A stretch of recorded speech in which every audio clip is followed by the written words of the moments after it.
Alright, hello everyone. Today is a very big day because finally Wild Hunt Heathcliff just dropped in the teaser. But we get to actually see some of his moves here and see how good the animations look like. So let's just take a look. Limbus 컴퍼니. Alright, so this banner is gonna be on the 22nd and last until the 5th. And if they follow the previous seasons, we will be able to dispense this character, so you don't need to pull for him. And you can also use your Refraction Railway ticket if you saved it to try and fish for this Heathcliff if you want to. I'm probably going to be doing that anyway. But anyway, let's continue. 이 분노가 언제부터 시작됐는지, 이건 뭐였는지. 그래. Okay, we got 1, 2, 1, 2, 3. 그놈들을 찢어 갈기면 될 뿐이니. 3 in an AoE already. He doesn't even need to be in horse form to get the triple AoE. Looks very, very cool.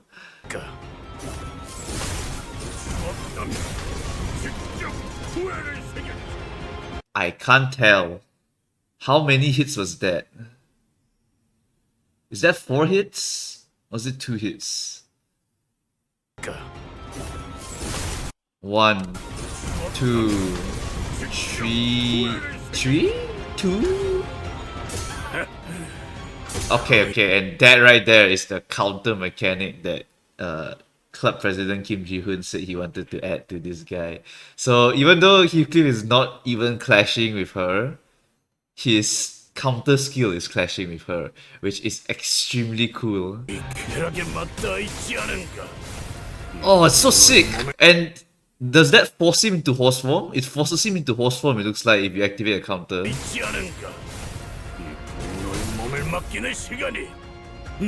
So if or is it just an attack animation? Hold on.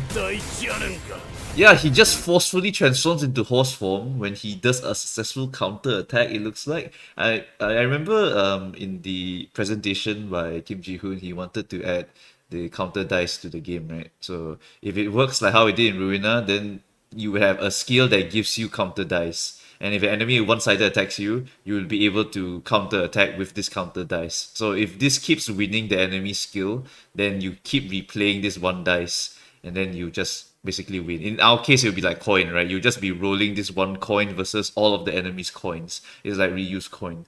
But I don't know how it will work in Limbus. It's probably like a set of coins or one humongous coin power, and then you will just like evade or guard or counter attack, whatever it is. But from what I can tell, Heathcliff was not getting hit, which means it's straight up the Ruina one, where you are clashing with this, and as long as you win, you get the reward of the counter attack. So depending on the number of attacks you will do as the counter, you will get a certain amount of damage. So it's a little similar to Claim Your Bones, but it's no hits. Heathcliff is not taking any damage, but you're gonna claim his bones anyway. And you also transform into the horse mode. 1, 2 in horse mode also. It becomes 4 AoE instead of 3 AoE in the horse mode, the second skill.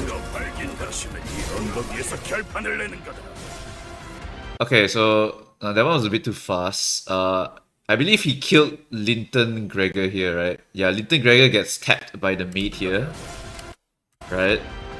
And then now we see the ghost of Linton Gregor, as well as, I guess, Mate Ryoshu, even though they didn't show her dying, now are being summoned by Heathcliff here.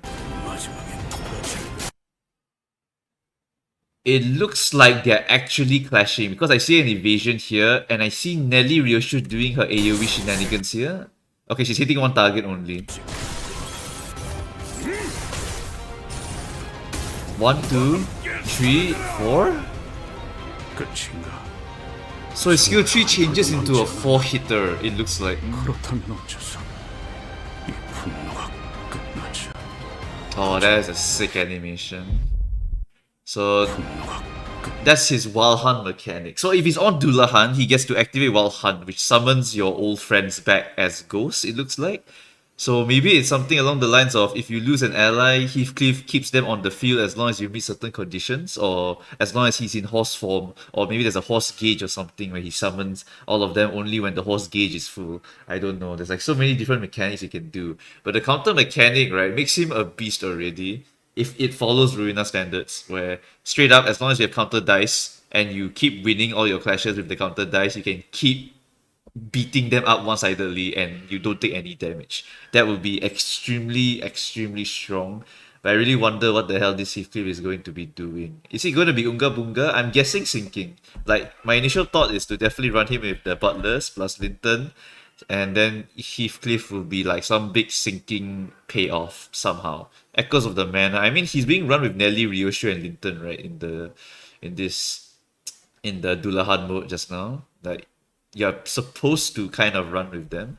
So, I mean, Master of the House makes sense. But what would make all of them like combine? He would have to give poise to Nelly and Ishmael, and he would have to do sinking shenanigans to work with the mates and the butlers and Linton.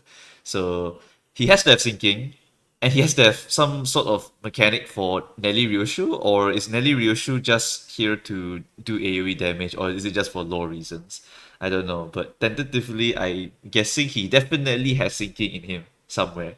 It's just how he's going to pay off that sinking. So right now, Heathcliff looks like an absolute powerhouse. We got 3 AoE on regular form, and we got 4 AoE on the second form. We got summon allies from the dead, not very likely to happen in Refraction Railway even, as long as you know what you're doing. But hey, you are able to summon your dead allies. It's pretty cool, lore-wise. That's very, very nice. And we also have it, I don't know, it looks like awesome damage numbers because I see 3s, I see 4s, and 3 in an AoE is a lot of damage, especially if you can get a multi-part abnormality. So it looks very, very spicy. And remember, we have Bind's Ego, right? So even your Coffin attack, the 4 hits on one target, you can make that into an AoE by applying the King in Binds buff onto your Heathcliff by popping Binds one time. So that is the most interesting interaction I would like to see. What is the Bind's Ego going to make this Heathcliff actually do with his AoE or with his single target abilities here? Because we do see his skill tree is generally a single target move. So Binds will make it AoE. Besides that, I can't really tell. The animation, though, is sick.